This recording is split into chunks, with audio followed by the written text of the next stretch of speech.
นะทีนี้นี่คนทั้งโลกมันบอกว่ากระบองเพชรเปรี้ยวก็ไม่มีทางที่จะเปลี่ยนรสชาติที่มันประจักษ์ในตนได้นี่พิสูจน์ได้เลยนี่ตัวนี้มันเป็นอย่างนั้นเพราะฉะนั้นตำราต่างๆนะแม้แต่พระไตรปิฎกเองศึกษาได้แต่เชื่อไม่ได้อย่าพึงเชื่อและอย่าพึงไม่เชื่อเลยจนกว่าสิ่งที่เราศึกษามานั้นจะถูกพิสูจน์ด้วยการปฏิบัติเท่านั้นเห็นไหมเราเชื่อได้ยังไงพระพุทธเจ้าเกิดมาเดือนละ7-9เขาว่านะเราเชื่อได้ยังไงว่าคำที่บอกว่าเป็นพุทธวจนะเป็นคำออกจากพระโอษฐ์ของพระพุทธเจ้าออกจากพระโอษฐ์ของพระพุทธเจ้าจริงหรือพระสาวกยืมพระโอษฐ์ของพระพุทธเจ้ามาพูดครูบาเห็นเยอะแยะนะคนเอาลูกครูบาไปแล้วไปใส่ธรรมะที่ไม่ใช่ภาษาของครูบาแล้วว่าออกจากครูบานี่บางทีเราก็ต้องเตือนคนที่ทำว่าสิ่งไหนที่ครูบาพูดไว้ดีแล้วให้เขียนเท่านั้นอย่าไปเสริมเติมแต่งเพราะบางทีภาษามันอาจจะผิดเพี้ยนความหมายมันจะผิดเพี้ยนออกไปเนี่ยเห็นไหมแค่นี้ของเรามันยังมีเลยทำไมยุคพระพุทธเจ้าจะไม่มีเห็นไหมเนี่ยคือเราไม่สามารถรู้ได้ว่าจริงหรือไม่จริงแต่เรารู้ได้ว่าสิ่งที่ท่านพูดนั้นเป็นประโยชน์หรือไม่เป็นประโยชน์ไม่ว่าจะเป็นคำของภาษาวกหรือคำของพระพุทธเจ้าหากเป็นไปเพื่อถอดถอนความยึดมั่นถือมั่นเป็นไปเพื่อละเพื่อวางเพื่อออกจากทุกข์ดีหมดนะเพราะมันเป็นไปในทางความเจริญไม่ใช่ความเสื่อมไม่ใช่ว่าจะเอาแต่คำของพระพุทธเจ้าคำของพระพุทธเจ้าแม้แต่ผู้ที่พูดว่าคำของพระพุทธเจ้าเองน่ะรู้ได้ยังไงว่าเป็นคำของพระพุทธเจ้ารู้แต่หยิบมาจากพระไตรปิฎกทั้งนั้นไปแกะมาจากพระไตรปิฎกทั้งนั้นไปเอามาจากตำรับตำราแล้วรู้ได้ไงว่าตำรานั้นเขียนถูกแล้วนะหรือว่าภาษาวกยืนปากพระพุทธเจ้ามาพูดเป็นไปได้ไหมหรอว่าพระอานนท์จะจำได้ทุกบททุกบาททุกตอนขนาดบันทึกเสียงอยู่มันยังเพี้ยนเลยถูกไหม บางทีแผ่นสะดุดเครื่องบันทึกสะดุดความหมายก็เพี้ยนเลยนะแล้วก็จะตีความจากภาษาที่เป็นภาษาต้นตำรับมาเป็นภาษาไทยเป็นยังไงล่ะในเรื่องของภาษาก็เพี้ยนแล้วแต่จะเพี้ยนหรือเพี้ยนก็ช่างมันเถอะหากคำสอนใดเป็นไปเพื่อพัฒนาจิตนั่นแหละถูกหมดเลยตั้งแต่พัฒนาออกจากความชั่วทำความดีจนสามารถละความยึดมั่นในความดีได้เข้าถึงความเป็นอิสระได้ล้วนแต่เป็นการพัฒนาจิตเพื่อไปสู่ความเป็นอิสระเท่านั้นนี่เรียกว่าเข้าไปสู่กระแสของพระนิพพานแล้วพระพุทธองค์บอกว่ามรรคมีองค์8เนี่ยนะมรรค8เนี่ยคือหนทางในการปฏิบัติของนักภาวนามีอะไรบ้างอะมรรค8ครูบายังท่องไม่ได้เลยนะมรรค8เนี่ยสัมมาทิฏฐิตัวแรกผมก็จำได้เท่านี้ครูบาก็จะท่องไม่ได้เลยแต่ถ้าไปไล่ดูไปศึกษาดูมันเป็นไปเพื่อความเจริญเห็นไหมหากปฏิบัติตามสิ่งนี้มันย่อมเจริญมรรค8ย่อลงมาเหลือ3ศีลสมาธิปัญญาเห็นไหม8ข้อไม่ต้องไปรู้แล้วว่า8ข้อมีอะไรขอแค่รู้3ข้อนี้ศีลสมาธิปัญญา3สิ่งนี้ย่อลงอีกได้ไหมได้หากใครไม่เข้าใจว่าศีลคืออะไรสมาธิคืออะไรปัญญาคืออะไรย่อลงมาเหลืออีกอันนึงก็ได้สติจบศีลก็อยู่ในสติสมาธิก็อยู่ในสติปัญญาก็อยู่ในสติหากจิตมีสติกำกับรักษาอยู่จิตดวงนั้นย่อมมีศีลพูดง่ายคือสมถะเป็นศีลแล้วนั่นแต่ว่ามันจะออกจากสมถะมาออกมาจากสภาวะที่มันมาทำผิดเห็นไหมสตินี่จึงเป็นศีลศีลคืออะไรศีลคือข้อปฏิบัติเพื่ออะไรก็เพื่อไม่ให้ทุกข์ที่ยังไม่เกิดไม่ให้เกิด และไม่ให้เป็นโทษในภายหลังในการที่ทำกรรมนั้นไป อย่างเช่นทุกข์ของการที่ เราจะถูกตาหน้าว่า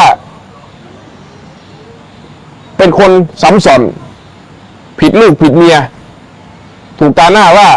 แย่งของเขานะพูดง่ายคือ สิ่งเหล่านี้จะไม่เกิดเลย ถ้าไม่ทำหมดทุกจากการโกหกเอาความกังวลใจกลัวเขาจับได้กลัวเขารู้ว่าเราโกหกมีแต่ความกังวลต้องโกหกต่อไปเรื่อยๆเพื่อที่จะหลบเลี่ยงให้เขารู้ว่าเราโกหกนะปกปิดนั้นมีแต่ความทุกข์เท่านั้นเจอหน้าก็แบบโอ้โหเอาละกูจะโกหกมันยังไงวะมันถึงจะรอดอีกวันนี้ทุกทั้งนั้นทุกเหล่านี้จะไม่เกิดเลยถ้าไม่โกหกเพียงอย่างเดียวนั่นศีลจะเป็นเครื่องกั้นทุกที่ยังไม่เกิดไม่ให้เกิดเห็นไหมจบไหมจบปัญหาไหมเห็นไหมหากเราปฏิบัติตามศีลศีลย่อมรักษาเราไม่ให้ทุกข์ครูบาชอบจะเปรียบเทียบเหมือนหนังผีอ่ะหนังผีมันจะมีหมอผีแล้วก็มีสายศีลรอบใช่ไหมเห็นสายศีลรอบไหมมันจะตอกหลักไว้มีสายศีลรอบถ้าออกจากสายศีลนี่เมื่อไหร่นะผีลากไปกินเลยนะเห็นไหมแต่ถ้าอยู่ในกรอบเขตของสายศีลนี่ปลอดภัยก็เหมือนข้างนอกออกนอกกรอบของพระวินัยหรือศีลเนี่ยเป็นบ่อเกิดของความทุกข์เท่านั้นแค่ก้าวขาวไปนิดเดียวเนี่ยเป็นเรื่องแล้วแต่ถ้าอยู่ในเนี้ยปลอดภัยทำอะไรไม่ได้หากเราปฏิบัติตามศีลอยู่นะย่อมปลอดภัยทุกที่จะเกิดตามหลังก็ไม่เกิดไม่มีความกังวลใจตามหลังอยู่ด้วยความบริสุทธิ์ใจเขาเรียกว่าบริสุทธิ์ใจนี้บริสุทธิ์ด้วยศีลแต่ศีลนั้นจะบริบูรณ์ขึ้นได้ก็ต้องมีสติและรู้ว่าอะไรผิดอะไรถูกมีสติรู้ว่านี่เราจะผิดศีลแล้วนี่เราจะโกหกแล้วเพราะสติตัวเดียวถึงรู้เท่าทันว่าเราจะทำผิดพระวินัยนั่นผิดศีลนั่นเพราะฉะนั้นหาจิตโดยนั้นมีสติรู้ลมเข้ารู้ลมออกบริสุทธิ์ไหมศีลบริสุทธิ์สินี่คือการเดินเข้าสู่กระแสของพระโสดาบันพระโสดาบันเป็นไม่ยากหรอกโสดาปฏิมรรคก็คือผู้ที่กำลังเรียนพระโสดาสร้างนิสัยให้เป็นพระโสดาเกิดขึ้นพระโสดาบันคืออะไรพระโสดาบันคือผู้ไม่กลับไปทำความชั่วทำไม่ได้เลยในเมื่อไม่ทำความชั่วแสดงว่าอะไรมีศีลบริบูรณ์ถูกไหมมีศีลบริบูรณ์ความทุกข์ก็ไม่มีคนที่ทำผิดศีลถึงตกนรกท่านบอกถูกไหมบุคคลใดที่ละเมิดศีลย่อมไปสู่อบายภูมิคือสู่ความทุกข์ที่จะเกิดขึ้นหากปฏิบัติอยู่ศีลตามข้อของศีลโดยเนื้อแท้ของศีลนั้นบริสุทธิ์ล้วนๆเขาเรียกว่ามาตรฐานเนื้อแท้ของศีลนั้นทำให้ใจของคนนี้บริสุทธิ์แต่คนนั้นต่างหากที่จะเข้าถึงความบริสุทธิ์ของศีลนั้นได้ไหมพวกปฏิบัติจะเข้าถึงความบริสุทธิ์นั้นได้ไหมหากปฏิบัติเข้าถึงข้อปฏิบัติของศีลบริบูรณ์นั้นเข้าถึงความบริสุทธิ์เต็มภูมิปิดอบายภูมิแน่นอนและมั่นอกมั่นใจว่าไม่ตกไปสู่โลกที่ชั่วได้บริบูรณ์นี่หมายถึงว่าแม้แต่มโนก็ไม่แม้แต่มโนทางความคิดนะคือไม่ปุถุชนเนี่ยเป็นผู้รักษาศีลนะปุถุชนศีลของปุถุชนคือพยายามรักษาพยายามปฏิบัติตามข้อปฏิบัตินั้นส่วนอริยชนนั้นศีลเป็นนิสัยรู้สึกว่าไม่ได้ปฏิบัติไม่ได้รักษาอะไรแต่ว่าเป็นนิสัยทำชั่วไม่ได้โกหกไม่ได้แล้วไม่มีความรู้สึกว่าอยากโกหกเลยแต่รู้ว่าไม่ทำแล้วแต่ใจยังคิดไม่ดีอยู่ไม่เลยนะถึงมันจะคิดไม่ดีมันก็ไม่เกินขอบเขตของศีลไม่ใช่ว่ายังอยากไปโกงเขาอยู่แต่ว่าเพราะว่าเรามีศีลเราไม่โกงอันนั้นมันรักษาได้แต่กายกับวาจาแต่ใจไม่ได้มันคิดโอ้โหมึงจะแช่งมึงอย่างนั้นอย่างนี้คิดอยู่ในใจนะถึงไม่พูดด้วยวาจาข้างนอกก็พูดข้างในใจนี่คือไม่บริบูรณ์นี่คือศีลของปุถุชนเหมือนเราไปรักษาศีลอยู่วัดนั่นแหละนะไปขอศีลจากพระอย่างเงี้ย พอออกจากวัดก็คืนศีล คืนศีลลาศีลมันวะมันขอได้ที่ไหนศีลเนี่ยนะ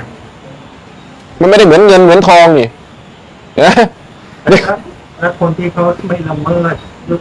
ด้วยกาย แล้วก็ด้วยวาจา มันก็ต้องเริ่มจากนั้น แต่เป็นอัตโนมัติไม่ละเมิดเลย ใจอย่าละเมิดอยู่อันนี้ก็ถือว่า ก็ยังไม่บริบูรณ์นะยังเป็นสิ่งแค่ปุถุชนรักษาเท่านั้น แต่กายกับวาจาที่เป็น อย่าลืมนะว่าร่างกายเนี่ย กับวาจาเนี่ย ถูกแสดงออกมาจากข้างใน ข้างในเป็นอย่างไรมันแสดงออกมาอย่างนั้น ข้างในมีความเกลียด มีความโกรธวาจาก็แสดงออกมาอย่างนั้นพูดจาดูหมิ่นเพ้อเจ้อส่อเสียดเหน็บแนมก็เพราะใจมันเหน็บแนมมันอิจฉาริษยามันจะมีอารมณ์ตัวหนึ่งที่พุ่งออกมากับการพูดนั้นมันจะมีความรู้สึกได้ การแสดงออกมันจะรับรู้ถึงอารมณ์ตัวนั้นได้เนี่ยมันไม่ได้พูดด้วยความเป็นประโยชน์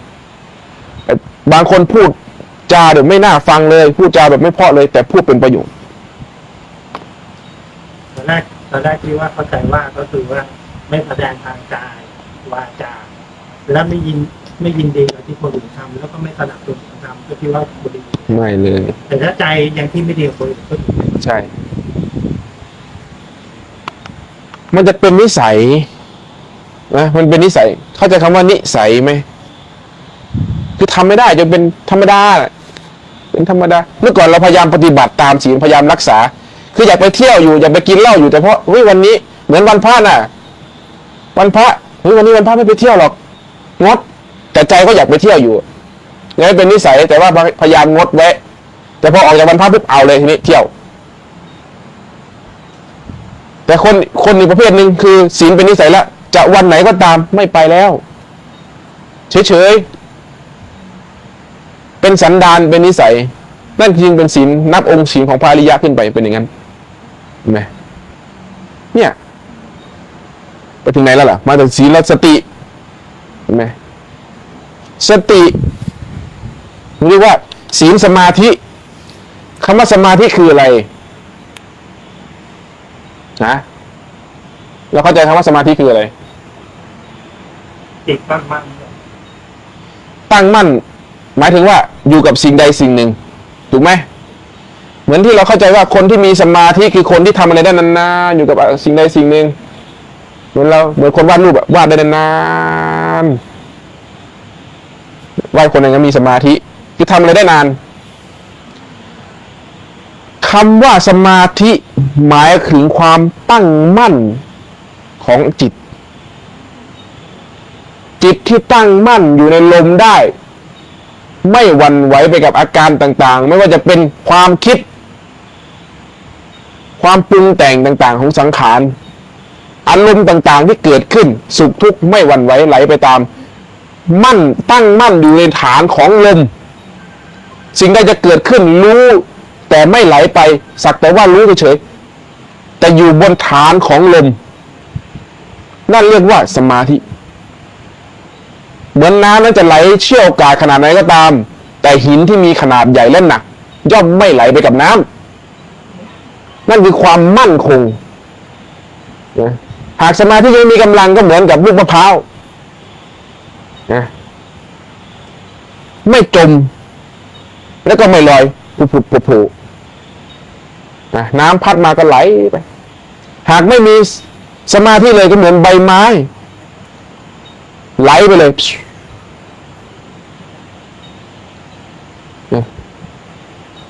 คำว่าสมาธิจึงเป็นผลของสติเป็นเหตุเห็นไหมสติรู้ลมเข้ารู้ลมออกนี่คือเหตุที่จะทำให้เกิดสมาธิเมื่อสติรู้ลมเข้ารู้ลมออกได้ทุกลมหายใจหรือว่ามีสติรู้ลมเข้ารู้ลมออกมากแค่ไหนสมาธิก็มากแค่นั้นทีนี้คำว่าปัญญาคืออะไรปัญญาไม่ใช่การคิดนึกนะ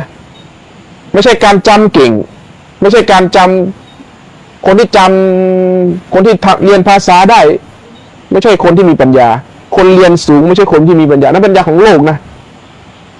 คนจำเก่งไม่ใช่คนมีปัญญา คนฉลาดได้ไหมครับ คนฉลาดคือคนมีปัญญา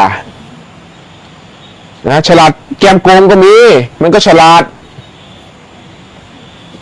นะแต่คนที่มีปัญญาที่หมายถึงว่าสามารถเอาตัวเองพ้นออกจากทุกข์ได้คำว่าปัญญาที่คือว่ามีปัญญาพ้นทุกข์นะไม่ใช่จำเก่งเราจะเข้าใจว่าคนที่มีความจำเป็นเรื่องคนมีปัญญาไม่ใช่เลย นั่นคือสัญญา ใช่นะคนจำเก่งเป็นคนจำเก่งเฉยๆต่อให้ท่องบนพุทธวจนะได้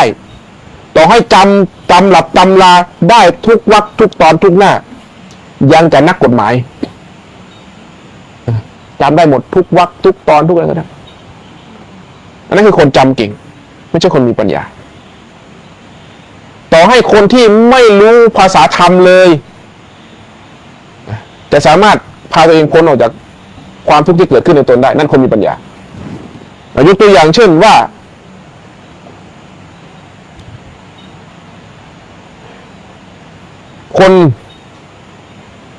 คนเดินไปด้วยกัน2 คน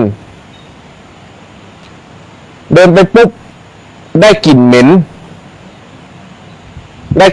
นั้นไอ้คนแรกสงสัยว่าเหม็นอะไรจึงพยายามเดินตามหากลิ่นนั้นเดินไปดมไปเดินไปเหม็นยิ่งเหม็นแต่เหม็นก็อยากรู้ว่ามันมาจากไหนกลิ่นนั้นแต่เหม็นจนจะทนไม่ไหวพอเดินไปเสร็จปุ๊บ ไปเจอหมาตายรู้ต้นตอแล้วว่ากลิ่นนั้นมาจากหมาตายนะพอไปรู้ว่าหมาตายก็ไปดูว่ามันตายเพราะอะไรใครทำมันตายได้ยังไงตายกี่วันไปหาต้นสายปลายเหตุของที่มันตายนั้นพอรู้จนหมดแล้วว่าโอ้มันถูกวางยาตายนะจนรู้สมพอใจมันแล้วนะค่อยออกมานะอีกคนนึงได้กลิ่นเหม็นเสร็จปุ๊บเดินนี้เลยหายเหม็นคนไหนคือคนฉลาดฮะก็ในเมื่อแค่ต้องการไม่เหม็นเท่านั้นเองอะไอคนที่มันรู้ต้นสายปลายเหตุทั้งหมดของกลิ่นนั่นเหรออันนั้นพวกม้ากระจ้อนพวกม้าอาชัยไรนี่แค่ได้กลิ่นแล้วไม่ถามเลยว่าเหมือนที่พระพุทธเจ้าบอกว่าใครยิงลูกธนูมาเธอจะถามเราว่าธนูนั้นมาจากไหนใครยิงมาหรือเธอจะรีบรักษาตัวเองก่อนนะเหมือนไฟที่ไหม้หัวเธอเนี่ยเธอจะถามอยู่แล้วว่าใครเป็นคนจุดหรือเธอจะรีบดับไฟที่หัวนั้นเหมือนกันเนี่ยได้กลิ่นเหม็นๆเนี่ยจะถามหาทำไมว่ามาจากไหนเอาแค่หลบปุ๊บหายเหม็นผลของมันคือหายเหม็นเหมือนกันเห็นไหมไม่จำเป็นต้องเป็นลูกคนไหนเรามีปัญญานี่คือคนฉลาดผู้ที่ฉลาดที่สุดแล้วฉลาดมากด้วยเพราะสามารถพาตัวเองพ้นทุกข์ได้เร็วไม่ใช่หลบทุกข์นะแต่เพราะฉลาดรู้ว่าสภาวะตรงนั้นมันเป็นทุกข์แล้วรู้ว่าถ้าเข้าไปมันยิ่งทุกข์กว่าเดิมเป็นเหตุของทุกข์อันนี้อย่าถามเลยไม่กล้าถาม นะมันรู้ เพราะว่ามาครูบาอยู่แล้วก็ดูลมหายใจอยู่เนี่ยนะมีสติอยู่แล้วก็เกิดความร้อนภายในท้องร้อนลงหนึ่งมันคืออาการใด2ดูเฉยๆหรือว่าปล่อยวาง เราอย่าไปสงสัยในสภาวะต่างๆที่เกิดขึ้นการปฏิบัติธรรมไม่ได้ปฏิบัติเพื่อให้เกิดสภาวะนะแต่การปฏิบัติธรรมเพื่อการยอมรับความจริงที่มันเกิดขึ้นนี่เริ่มไปสงสัยแล้วว่ามันคืออะไรแล้วนะเห็นไหม ไม่คิดถึงของไม่กล้า เริ่มสงสัยแล้วมันคืออะไรแค่รู้ว่ามันร้อนกลับมาอยู่ที่ลมจบปัญหามันก็ยังร้อนไม่ ก็ให้มันร้อนไปแล้วไม่อยากให้มันหายมันก็ไม่หายนี่ เพราะมันเป็นตั้งแต่เมื่อวานที่คุยก็จะเป็น มันเป็นสภาวะมันเหมือนกับเราป่วยเลยแหละอยากหายมันก็ไม่หายแต่ให้มันอยู่มันก็ไม่อยู่ตลอดเดี๋ยวมันก็หาย เวลาหลับมันหายไปไหน ก็คือถ้าเลิกจากครูบาแล้วก็ไม่ได้ดูลมหายใจ เห็นไหมพอหลับปุ๊บเฮ้ยมันหายไปได้มันหายไปไหนวะครูบาถึงบอกว่าสภาวะต่างๆที่มันเกิดขึ้น จงเรียนรู้มันว่ามันเป็นเช่นนั้น และรู้ว่ามันเป็นเท่านั้นนี่เรียกว่าสักแต่รู้อย่าสงสัยว่าเพราะอะไรเหตุใดมันตึงก็รู้ว่ามันตึงเท่านั้นมันร้อนก็รู้ว่ามันร้อนมันเย็นก็รู้ว่ามันเย็น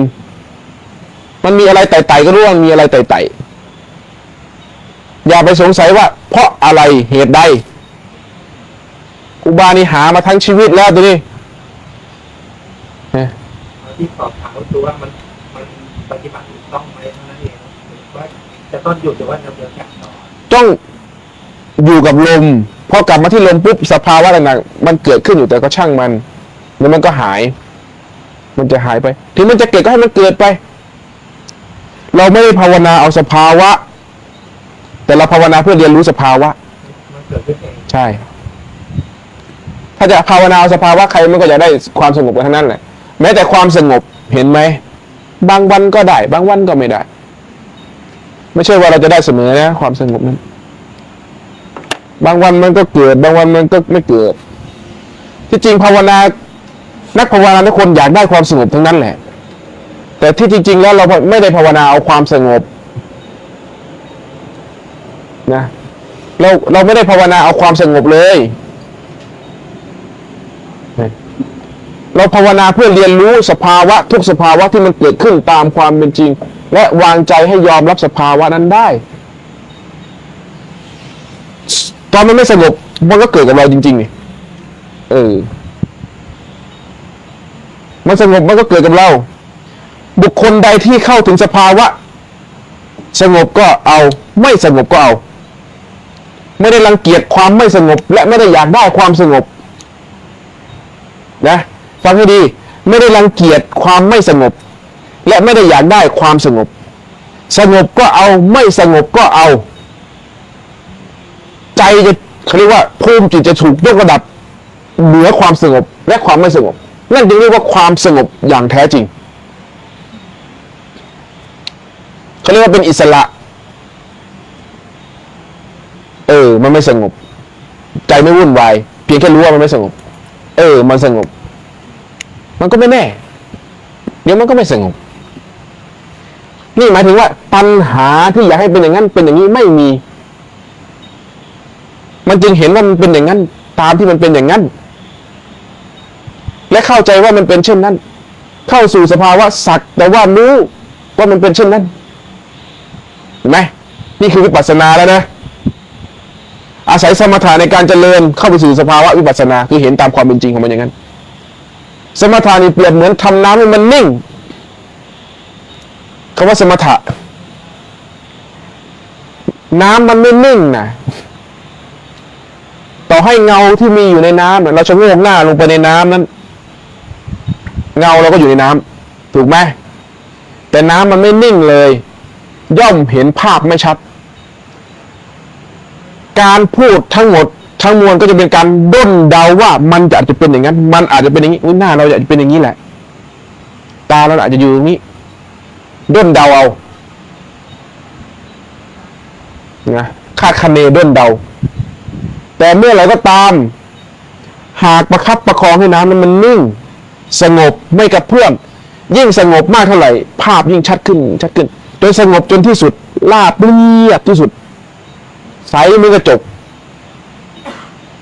เห็นชัดแจ้งที่สุดว่าใบหน้าเราเป็นเช่นไรเห็นหมดเลยการทำน้ำให้นิ่งนั่นสมถะการเห็นสิ่งที่อยู่ในนั้นเรียกว่าวิปัสสนาเหมือนจิตที่เข้าไปสู่ความสงบแล้วนะ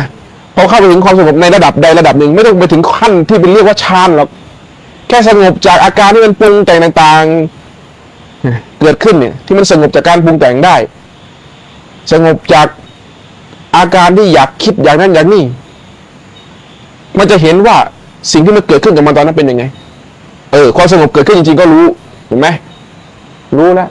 พอลมหายใจเป็นยังไงก็รู้ตามที่ลมหายใจมันเป็นไม่ได้อยากให้มันเป็นอย่างนั้นไม่ได้อยากให้มันเป็นอย่างนี้ ลมละเอียดก็ละเอียดไปลมหยาบก็หยาบไปลมกระท่อนกระแท่นก็กระท่อนกระแท่นไปลมไม่มีก็ไม่มีไป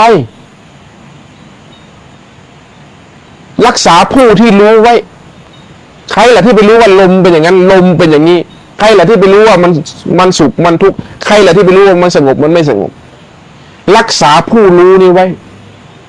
ไม่ไหลไปกับอาการที่มันสุขมันทุกข์มันคิดปรุงแต่งมันสงบไม่สงบอาการต่างๆจึงเป็นสักแต่ว่าเข้าใจไหมทีนี้นี่แยกขาดได้เลยนี่เขาเรียกว่าจิตแยกจากขันธ์ชั่วขณะนะความคิดจะเป็นสิ่งถูกรู้เลยนี่มันคิดขึ้นมาจะเห็นความคิดและจะรู้อยู่ว่าความคิดนั้นเป็นสิ่งที่ถูกดูเราไม่ได้คิดแล้วเวทนาเกิดขึ้นก็จะเห็นเวทนาว่ามันเกิดขึ้นแต่ไม่ได้เข้าไปเป็นเวทนาจะมีตัวหนึ่งอยู่ที่ไปเห็นเวทนาว่ามันเป็นอย่างนั้นเห็นไหมตัวนี้ก็มีตัวนี้ก็มีแต่ระหว่างตัวที่เป็นรู้ไปรู้เนี่ยไปรู้ตัวเนี้ยตัวนี้ยังไม่ถูกเปิดเผยแล้วมันจะมีอีกตัวหนึ่งที่ไปเห็นสองสิ่งนี้ทำงานพร้อมกันอ้าวไอ้ตัวนี้ก็มีตัวนี้ก็มีนั่นแหละนี่เรียกว่าจิตก็เป็นธรรมชาติหนึ่งขันธ์ก็เป็นธรรมชาติหนึ่งเรียกว่าเห็นจิตกับอาการของจิตเห็นผู้รู้กับผู้ถูกรู้และตัวไหนล่ะที่ไปเห็นสองสิ่งนี้นั่นเรียกว่าสติปัญญาเป็นอันเดียวเห็นสองสิ่งนี้พร้อมกันจึงรู้ว่าจิตนั้นไม่ใช่เรามันรู้โดยธรรมชาติของมันจึงเห็นว่าจิตนั้นเป็นเพียงสภาวะรู้ตามธรรมชาติหนึ่งเท่านั้นไม่มั่นคงไม่แน่นอนแล้วก็เห็นสิ่งนี้ที่ถูกรู้นี่ล้วนจะเกิดขึ้นเปลี่ยนแปลงอยู่ตลอดเวลาไม่มั่นคงไม่แน่นอนสองสิ่งนี้จึงเป็นสิ่งที่ไม่มั่นคงเรียกว่าเห็นจิตเกิดดับเห็นอาการของจิตเกิดและดับด้วยเห็นไหมเพราะสติปัญญารวมเป็นหนึ่งจึงเห็นสองสิ่งนี้ทำงานร่วมกันเมื่อจิตถูกเปิดเผยโดยเนื้อแท้ของธรรมชาติมันจิตนั้นก็จะไม่มีการเป็นอยู่ทั้งหมดทั้งมวลเป็นเพียงแค่สติปัญญานี่เรียกว่าเข้าสู่สภาวะอสังคตะความบริบูรณ์ทั้งหมดไม่มีตัวตนอยู่ในนั้นนะถ้าพูดมาถึงตรงนี้ก็จะเริ่มตีความแล้วเห็นไหมแต่ถ้าไม่พูดก็ไม่รู้เลยแต่ถ้าพูดไปก็จะคาดคะเนเอานะฟังไว้ก่อนว่ามันเป็นอย่างนั้นนะเพราะว่ามันภาวนามันก็ต้องมาถึงจุดนี้อยู่แล้วเราจะรู้ได้ว่าความเป็นอิสระโดยเนื้อแท้เป็นยังไงไม่มีใครเป็นอะไรทั้งนั้นเห็นเฉยๆดูเฉยๆไม่รู้จะสรรหาคำไหนมาพูดนะทุกความคิดไม่เกิดเลยนะครูบาจะบอกให้ฟังไม่ใช่ว่าความคิดเกิดแล้วก็ว่าเห็นว่ามันความคิดเป็นธรรมชาติหนึ่งไม่ใช่เลยความคิดนั้นไม่เกิดเลยไม่มีสังขารปรุงแต่งเลยไม่มีกิริยาในการพูดเป็นกิริยาของขันธ์เท่านั้นถ้าพูดมาถึงจุดนี้ก็จะงงกันแล้วนี่เริ่มงงกันแล้วนะนั่นจึงเรียกว่าความเป็นอิสระนิพพานไม่มีหรอกเมืองนิพพานนะไม่มีหรอกพระพุทธเจ้าไปรวมกันอยู่เมืองนิพพานไม่มีจิตเป็นดวงไม่มี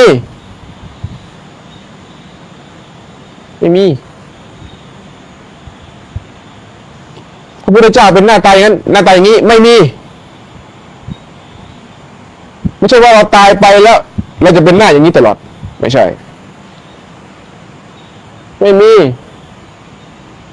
เข้าใจผิดว่าจิตเป็นเมืองนิพพานไม่มีเมืองไม่มีเมืองนิพพานถ้า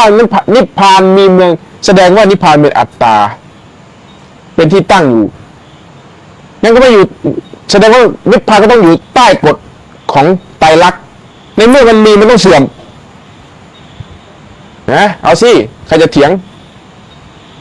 ผู้รู้ที่ไหนจะเถียงเอาแสดงว่าถ้านิพพานมีเป็นเมืองอย่างนั้นเมืองนั้นก็ต้องเสื่อมเหมือนที่เซนบอกว่าจิตเดิมแท้คือจิตเรานี่เป็นจิตพุทธะตั้งแต่ต้นถ้าพูดเป็นเนื้อของความหมายว่าโดยเนื้อแท้จิตบริสุทธิ์ตั้งแต่ต้นนั้นผิดแล้วถ้าจิตบริสุทธิ์ตั้งแต่ต้นมันจะอะไรมาเกิดมันจะมาเกิดทำไมแสดงว่าพ่อพระเจ้าก็ต้องมาเกิดสิถูกไหมถ้าจะพูดนะแต่ว่าถ้าบอกว่าเกิดมาด้วยความไม่รู้นั่นหมายความว่าไม่รู้ว่าจิตนั้นเกิดมาด้วยความบริสุทธิ์หรือไม่บริสุทธิ์นะแต่ถ้าปฏิบัติจนเข้าถึงความบริสุทธิ์ของจิตเข้าสู่สภาวะพุทธะย่อมเป็นอันเดียวนี่เข้าใจได้นะมาจากไหนไม่รู้เลยไม่มีทางรู้หรอกท่านเปรียบเหมือนว่าบุคคลที่รู้สึกตัวขึ้นมาก็อยู่ท่ามกลางทะเลมหาสมุทรแล้วไม่รู้ว่าเราเกิดขึ้นมาได้อย่างไงไม่มีใครไปหาต้นตอของจิตได้ว่าเกิดขึ้นมาได้ยังไงแม้แต่พระพุทธองค์เองก็ไม่เคยพูดไว้ไม่ใช่เรื่องที่ควรศึกษาด้วยซ้ำไปเป็นเรื่องอจินไตยเห็นไหมท่านบอกไม่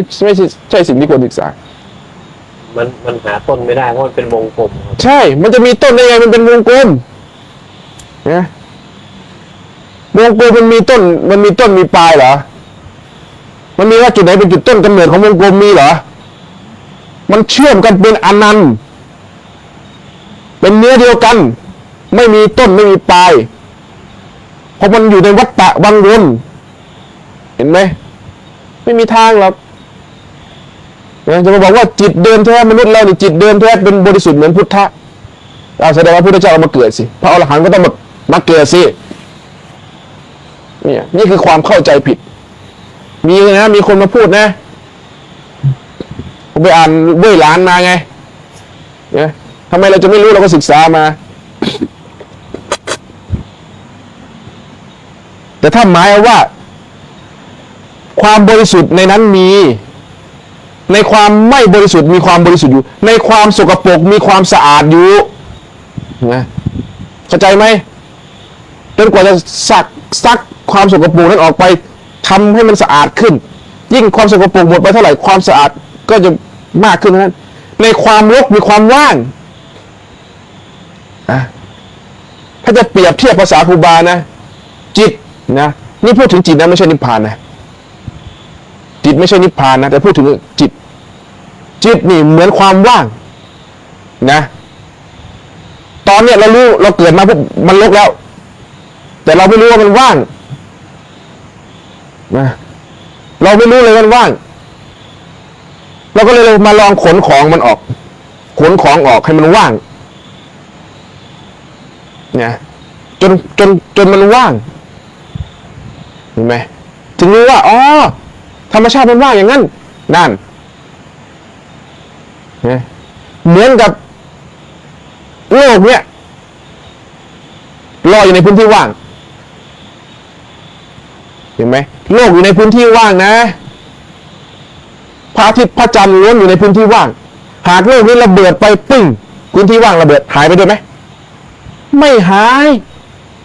พื้นที่ว่างก็ยังคงอยู่โลกก่อตัวขึ้นใหม่ปุ๊บก็ก่อตัวในพื้นที่ว่างเหมือนผู้รู้ไม่เคยหายไปไหนแต่สิ่งที่มันหายคือความสุขความทุกข์มันเกิดมันเปลี่ยนแปลงไปแต่ผู้รู้สุขรู้ทุกข์ไม่เคยขาดหายไปไหนเข้าใจไหมถ้าพูดอย่างนี้เข้าใจไหมจิตก็เหมือนความว่างนั่นแหละถ้าหมายเอาความบริสุทธิ์คือความว่างนั้นเป็นจิตเป็นธรรมชาติของจิตแต่จิตของเรามันยังไม่เข้าถึงสภาวะบริสุทธิ์อย่างนั้นมันเหมือนลูกฟุตบอลที่ถูกปกปิดด้วยหนังฟุตบอลแต่ข้างในมีความว่างอยู่แต่พอถูกห่อหุ้มด้วยฟุตบอลจึงไม่รู้ว่าข้างนอกมันว่างนะเหมือนข้างในนั่นแหละแล้วไม่รู้ด้วยว่าตัวมันว่างข้างในนั้นมันว่าง จนกว่าคนนั้นจะทำลายลูกฟุตบอลนั้นทิ้ง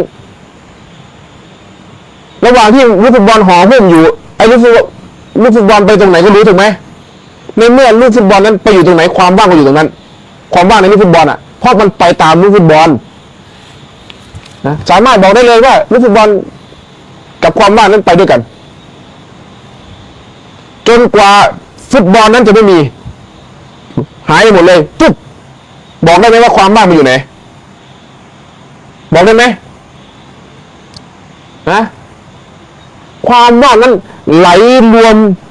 เป็นหนึ่งกับความว่างทั้งจักรวาลไม่สามารถแยกได้ว่าไอ้ความว่างในลูกฟุตบอลนั้นไปอยู่ที่ไหนคำว่ารวมเป็นหนึ่งนี่เขาเรียกว่าความว่างข้างในลูกฟุตบอลเนี่ยรวมเป็นหนึ่งกับความว่างทั้งจักรวาลเหมือนจิตที่ยังไม่บริสุทธิ์เข้าไปถึงสภาวะบริสุทธิ์รวมเป็นหนึ่งกับพุทธะหรือเรียกว่ารวมเป็นหนึ่งกับสภาวะจิตที่มันบริสุทธิ์อยู่นั้นแยกไม่ได้หลวงตามหาบัวบอกเลยว่าแม่น้ำจะมากี่สายก็ตามระหว่างที่มันมานี่เรียกว่าแม่น้ำเจ้าพระยาแม่น้ำมูลแม่น้ำชีแม่น้ำอะไรก็ตามเถอะเรียกมาเพราะมันสามารถเรียกได้แต่พอมันไหลลงไปในทะเลมหาสมุทรพึ่งเข้าไปไม่สามารถแยกแยะได้ว่าแม่น้ำแต่ละสายนั้นไปอยู่ที่ไหนรวมเป็นเนื้อเดียวกับทะเลมหาสมุทรทั้งหมดเห็นไหมหลวงตามหาบัวพูดอย่างนั้นนี่พูดถึงสภาวะจิต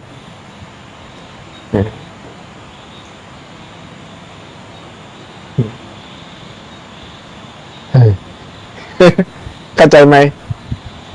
พอคาดคะเนได้นะนี่คือครูบา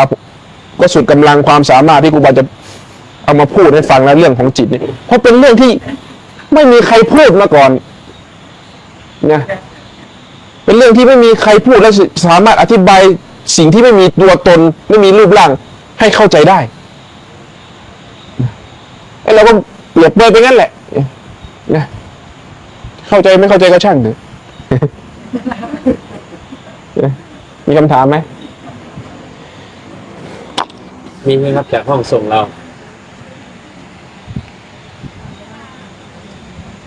ถามเลย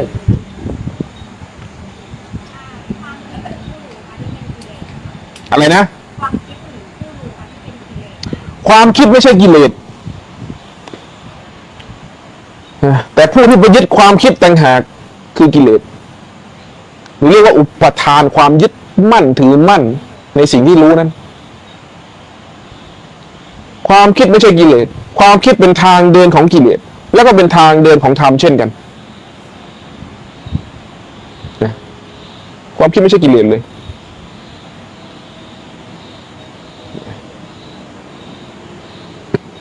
อย่าไปรังเกียจความคิดถ้าเราคิดว่าความคิดเป็นกิเลสเราจะรังเกียจความคิด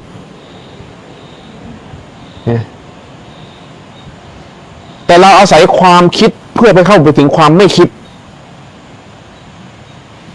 อาศัยยังไงล่ะอาศัยการเห็นความคิดที่มันเกิดขึ้นมันดับลงมันเกิดขึ้นมันดับลงมันดับขึ้นมันเกิดขึ้นมันดับลงจนมันไม่คิดก็จะเห็นว่ามันไม่คิดนะไม่ได้ให้พิจารณานะครูบาไม่ได้ให้พูดถึงพิจารณาอันนี้เราพูดถึงขั้นปรมัตถ์ธรรมทำขั้นเพื่อหลุดพ้นไม่ใช่ทำขั้นสัญญาเรารู้หมดแล้วทำขั้นสัญญาพิจารณาจนหูจนหัวงอกหมดแล้วนะพิจารณาทำมาจนหัวงอกหมดแล้วครูบามันก็ตรงกับประโยชน์นี้ที่พระเจ้าท่านบอกนะว่าเรายังไม่เห็นความสวัสดีจะมีแต่สัตว์ทั้งหลายนอกจากปัญญาและความเพียรนอกจากความสำรวมอินทรีย์และการสลับวางทุกสิ่งทุกอย่างสลับวางทุกสิ่งทุกอย่างใช่ไหมครับนั่นเป็นทางเดินเพื่อเข้าไปถึงความสงบหรือเข้าไปถึงความเป็นความปล่อยวางนะการสำรวมหมายถึงว่ามีสติสำรวมอินทรีย์หมายถึงว่าระวังกรรมมีสติระวังกรรมโดยเนื้อมันเป็นอย่างนั้นครูบาเราเรียกว่ามันเป็นส่วนของผลได้ไหมครับเพื่อเข้าไปถึงผลของความไม่ทุกข์ ก็มุ่งไปสู่ความเจริญถูกต้องแล้ว สิ่งที่เรารู้ต้องนำมาปฏิบัติเท่านั้น สิ่งที่เรารู้ไม่ใช่เอามาไข้ควร ไม่ใช่เอามาขยายดูว่ามาแกะดูว่าท่านหมายถึงสิ่งใด ก็ประโยชน์สุดท้ายที่บอกว่าสลับวางทุกสิ่งทุกอย่างนี่ก็เหมือนกับที่ครูบาบอกว่าสักแต่รู้ดูแค่เฉยๆ การสละวางไม่มีใครไปวาง การสละวางนั้นเป็นผลแล้ว หากยังมีผู้วางอยู่แสดงว่าเป็นการยึดอยู่ ยังมีผู้ยึดอยู่ในเมื่อมีผู้ยึดอยู่ต้องมีผู้วางนะการสละวางจริงๆคือการไม่หยิบถ้าพูดในความหมาย ในเมื่อไม่หยิบก็ไม่ต้องวางสิ่งใดถูกไหมในเมื่อไม่หยิบก็ไม่ต้องวางสิ่งใดนั่นเรียกว่าไม่มีความยึดมั่นถือมั่นแต่เรานี่หลงอยู่ในสัญญาหลงอยู่ในสัญญาอยู่ในความเชื่ออยู่ในความจำยกตัวอย่างการเป็นอยู่ด้วยสติกับการเป็นอยู่ด้วยสัญญาความจำนั้นคนละเรื่องเลยนะต่างกันฟ้ากับเหวเลยนะการเป็นอยู่ด้วยสติคือเป็นอยู่กับสิ่งที่ตัวเองสัมผัสสัมพันธ์เท่านั้นจะไม่เอาสิ่งอื่นที่ตัวเองไม่ได้สัมผัสมาแบกไว้มารู้มีพระรูปหนึ่งถามครูบานะท่านมาบอกว่าผมมีสตินะคือพูดง่ายคือต้องการมาคุยกับเราว่าเรามาบอกว่าตัวเองมีสติผมมีสติรู้สึกตัวตลอดเวลานะเราก็บอกว่าครูบาไม่ได้มีสติหรอกครูบาพูดอย่างนั้นได้ยังไงผมมีสติรู้ตัวทั่วพร้อมตลอดผมเป็นอยู่ด้วยสติถ้าคนมีสติจริงมันไม่พูดอย่างนั้นหรอกเราก็ว่าเอาถ้าครูบาอยากรู้ผมจะพูดให้ฟังครูบาว่าแทงน้ำที่วางอยู่ตรงนั้นกับขวดน้ำที่ครูบาถืออยู่ในมืออะไรหนักกว่ากันแทงน้ำสินั่นแหละท่านไม่มีสติมันจำได้ว่าแทงน้ำมันหนักไงนั่นคือความจำไม่ใช่ความจริงความจริงมันถือแค่ขวดน้ำขวดเดียวอยู่ในมือหนักที่สุดแล้วตอนนั้นนี่คือมีสติรู้ตัวทั่วพร้อมไม่เอาของที่ไม่ได้แบกมาแบกไว้ไม่ได้แบกเลยรู้เท่าที่ตัวเองสัมผัสสัมพันธ์หมายความว่ารู้เท่าที่ตัวเองเป็นหมายถึงอาการข้างในเนี่ยสภาวะข้างในเกิดขึ้นยังไงก็รู้เท่าที่มันเป็นนะไม่มีการไปเอาสิ่งอื่นมาเป็นร้อนก็รู้ว่ามันร้อนหนาวก็รู้ว่ามันหนาวสงบก็รู้ว่าไม่สงบสงบก็รู้ว่าสงบไม่สงบก็รู้ว่ามันไม่สงบเท่านั้นนี่เรียกว่ารู้ตามเหตุปัจจัยที่มันเป็นอยู่อย่างนั้นรู้ตามความเป็นจริงตามความเป็นจริงณปัจจุบันไม่ใช่ว่าจำได้คาดคะเนว่าต้องเป็นอย่างนั้นต้องมีแต่เรานี่คาดคะเนทำกันทั้งนั้นเอาทำมาไข้ควรคาดคะเนมันต้องหาเหตุหาผลครับ เนี่ย ว่าไม่งั้นมันก็ไม่ลงครับ บางทีถ้าปัญญามันไม่ถึงมันไม่เข้าใจ มันเป็นปัญญาของความจำไงไม่ใช่ปัญญาของจิตไม่ใช่ปัญญายาณเป็นแค่ความจำเห็นไหมจำได้ว่าแทงน้ำมันหนักทั้งที่ตัวเองไม่ได้แบกก็ว่ามันหนักแล้วสัญญาเท่านั้นแหละจำว่ามันหนักนะ ถ้าไปอยู่ที่อื่นแล้วครับครูบา ถ้าหมายเอาความหนักสมมุติว่าสองสิ่งเนี้ยในโลกนี้มันหนักนะสมมติว่ายกดูทั้งสองอย่างแน่นอนว่าแทงน้ำหนักกว่าในโลกใบนี้นะแต่ถ้าย้ายที่ไปอยู่อวกาศน้ำหนักไม่มีผลเลยแสดงว่าหนักก็ไม่จริงเหมือนกันอยู่ที่สถานที่ด้วยเห็นไหมอย่าคิดว่าสิ่งที่เราคิดว่ามันถูกต้องมันจะถูกเสมอไปนะต่อให้เราคิดถูกแค่ไหนนะมันอาจจะไม่ถูกในบางสถานที่บางเวลาบางเหตุการณ์นี่เรียกว่าอัฏฐานะพูดถูกแค่ไหนก็ตามเด็กฮะ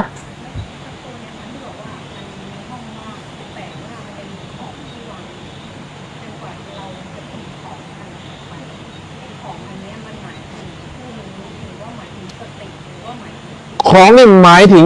นะของที่อยู่ในห้อง นั่นหมายถึงสิ่งที่เกิดขึ้นมาใหม่ โดยธรรมชาติแล้วห้องนั้นเกิดก่อนที่จะมีของ ถูกไหมสร้างบ้านเป็นห้องเปล่าๆนะโกดังเนี่ยสมมติโกดังหนึ่งมันยังไม่มีของเข้าไปอยู่ในโกดังนะแล้วขนเข้าไปใหม่ถ้าหมายถึงโกดังนั้นเป็นจิตธรรมชาติของจิตมันว่างอยู่อย่างนั้นนะแต่เพราะมันเก็บเล็กผสมน้อยด้วยความไม่รู้เก็บเข้าไปแล้วเก็บสัญญานั่นสัญญานี่เข้าไปเก็บอารมณ์นั้นอารมณ์นี้เข้าไปเก็บเข้าไปเป็นสมบัติของมันมั่วไปหมดแล้วไม่รู้อะไรเป็นไรทีนี้ในห้องนั้นเต็มไปหมดเลยมีแต่ของเต็มเห็นไหมว่ามันเกิดขึ้นมาใหม่มันเกิดในจิตเท่านั้นคือมันเป็นของที่อยู่ในโกดังเท่านั้นทีนี้ก็รู้แล้วว่าอุ้ยแต่เพราะไอ้ของพวกนี้แหละมันทำให้เราทุกข์อยู่นะทำให้มันรกอยู่เอาสิขนของออกทีนี้เหมือนคนปฏิบัติธรรมเนี่ยรู้แล้วว่ามันมีอารมณ์ที่มันเกิดขึ้นมาใหม่ความอยากความโลภความโกรธความหลงมันเกิดขึ้นมาในจิตเนี่ยก็พยายามขนมันออก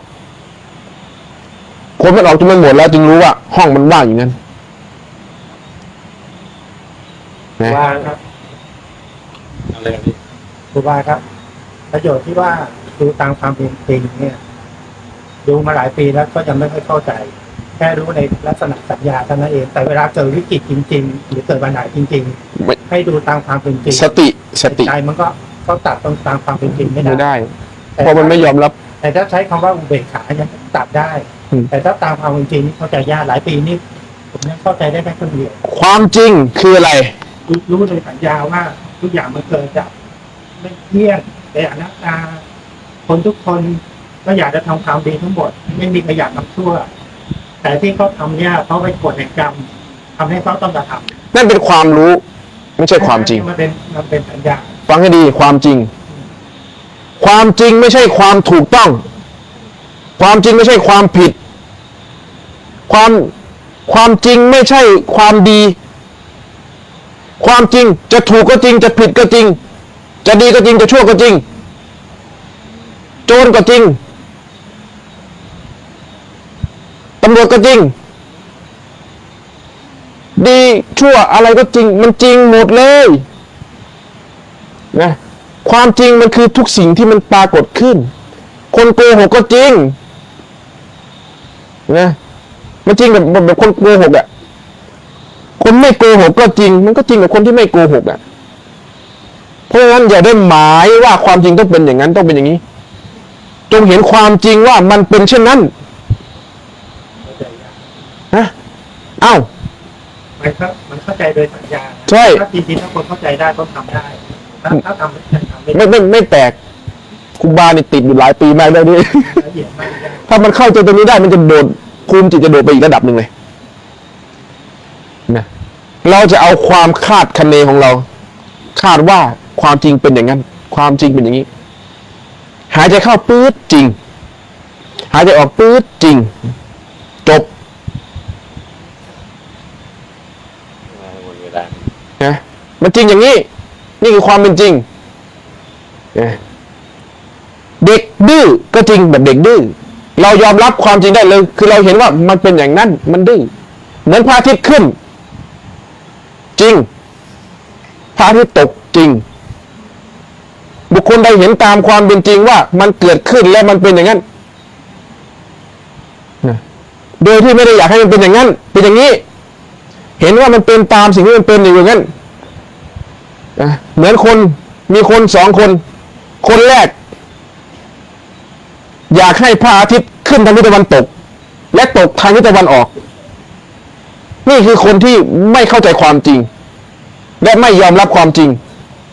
คือพยายามเปลี่ยนความจริงให้เป็นไปดั่งสิ่งที่ตัวเองอยากให้เป็นแต่อีกคนนึงเห็นว่าความจริงมันเป็นอย่างนั้นพระอาทิตย์มันขึ้นทางทิศตะวันออกแล้วก็ตกทางทิศตะวันตกถูกต้องแล้ว ไม่เดือดร้อน เห็นไหมคนที่เห็นความจริงว่ามันเป็นอย่างนั้น เวลาพระอาทิตย์มันขึ้นปุ๊บก็เนาะไม่สงสัย แต่คนที่อยากให้พระอาทิตย์ขึ้นทางทิศตะวันตก พอมาขึ้นในที่ตะวันออกปั๊บทุกข์เพราะไม่ยอมรับความจริงคืออยากให้มันเป็นอย่างที่ตัวเองอยากให้เป็นน่ะเหมือนลูกเรา มันดื้อมันเอาแต่ใจ ถ้าเราเข้าใจว่าเขาเป็นอย่างนั้นอ้าวใครมีลูกเป็นกระเทยใครมีลูกเป็นเกย์ถ้าเราไม่อยากให้เขาเป็นเกย์เมื่อไหร่เป็นเรื่องนะแต่ถ้าเรารู้ว่ามันเป็นธรรมชาติแหละนั่นคือความหมายของผมก็หมายถึงว่าการทุกสิ่งทุกอย่างที่เกิดกับคนอื่นไม่ว่าทุกวันนี้ก็มีคนตายตลอดเวลานะฮะอาจจะทุกนาทีกลางเนี่ยแต่ถ้ามันเป็นคนของเราคนที่เรารักพวกเนี่ยแล้วให้เราดูตามกับความเป็นจริงว่าทุกคนต้องตายคนที่เรารักก็ต้องตายไม่ได้หรอกได้ก็นี่ผมถึงบอกว่ามันต้องเห็นจริงๆวันนี้มันรู้ในสัญญาใครก็รู้ก็เวลาเกิดเนี่ยไม่มีใครทำหายามาที่จะได้ว่าตอนนี้มันให้ดูก็เวลาเกิดวิกฤตกับผมเนี่ยถึงว่าชีวิตเนี่ยที่ครูบาเราบอกเนี่ยให้ดูตามความเป็นจริงมันดูไม่เข้าใจแต่มันจะทำความจริงตัวนี้จะทำความเข้าใจไม่ได้ต้องเกิดจากการรู้จริงๆด้วยการปฏิบัติถึงไม่สามารถที่จะคาดคะเนเข้าไปต่อให้ครูบาอธิบายยังไงก็ตามเราจะไม่มีทางเข้าใจแต่รู้ได้ทุกคนรู้ใช่ไหมแต่ไม่มีทางเข้าถึงลึกซึ้งหรอกจนกว่าจะเกิดประสบการณ์นั้นกับตนเองเรียกว่าประสบการณ์จากการปฏิบัติเท่านั้นจึงจะสภาวะเกิดความผางขึ้นมาต้องเกิดจากการปฏิบัติเท่านั้นอย่ามาคาดคะเนอย่ามาวิจัยทำไม่เคยเจอกับตัวเองแล้วนั่นแหละแล้วครูบาอาจารย์ก็จะมาบอกให้ดูตามความเป็นจริงแล้วเราไม่เข้าใจแล้วตอนนั้นแบบจิตมันตกมันจะโอ้ไม่มีทางถ้า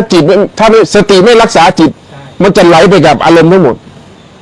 หากมีสติรักษาจิตปุ๊บจึงเห็นว่ามันเป็นอย่างนั้นมีสติรู้อยู่มีบ้านละใครจะตายก็ทำไงล่ะแต่พอเจอครูบาอีกคนเขาบอกว่าอุเบกขาโอเคจบอุเบกขาได้จริงหรือเปล่าก็ระวังเลยแล้วเราจบกับภาวะตัวนั้นว่าคนที่เข้าถึงสภาวะความจริงได้เท่านั้นถึงจะมีอุเบกขาได้ตอนนั้นผมไม่เข้าใจไงแต่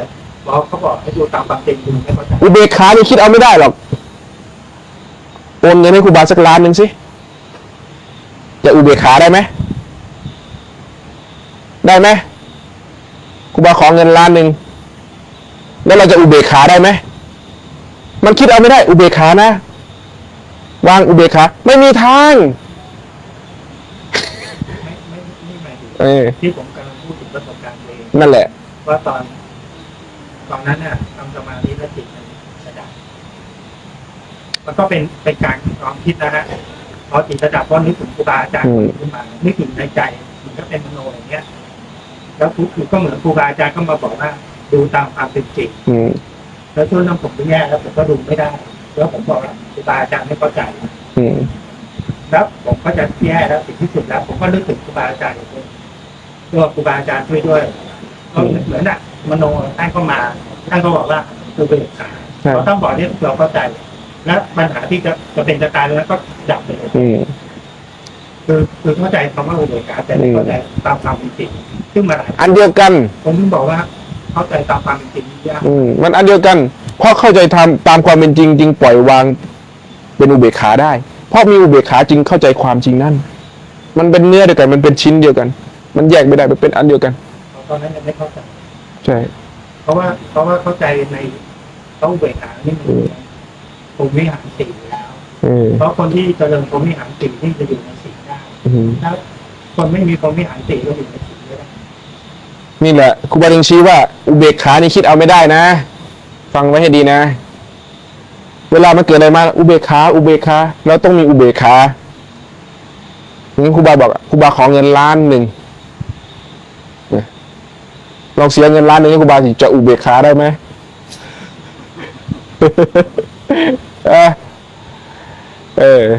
นั่นแหละหลวงตาล่ะหลวงตาอยู่ไหนแม่ชีเจนว่าวันนี้ก็หมดเวลาแล้วไปสนทนากันแม่ชีเจนต่อโอ้มันเลยเนี่ยสุดยอดเลยแล้วนี่ได้ประโยชน์วันนี้ก็พอแล้วล่ะจบ สาธุ